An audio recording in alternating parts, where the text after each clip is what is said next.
అదేదో కల్తీ నెయ్యి అని చెప్పి అది నెయ్యే కాదు పామాయిల్ కెమికల్ కలిపిన ద్రవం అని కొద్దిసేపు. ఇది కూడా దుష్ప్రచారమే. ఎందుకంటే అసలు కల్తీ నెయ్యే కాదు, అది అవకాశమే లేదు. 2019 to 24 అంతకుముందు ఆ బోలే బాబా డైరీకి 2014 నుంచి 19 మధ్య చంద్రబాబు నాయుడు గారు ఉన్నప్పుడు పర్మిషన్ ఇచ్చిన అదే బోలే బాబా డైరీ తర్వాత కూడా సప్లై చేసింది.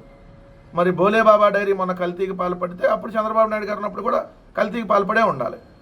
సో అప్పుడు అదే పామాయిల్ అదే కెమికల్ కలిపిన ద్రవంతోనే లడ్డూలు తయారు చేసి ఉండాలి. సో నిన్న సిట్టు ఛార్జ్ షీట్ వేసింది, ఫైనల్ ఛార్జ్ షీట్ 600 పేజీలతో.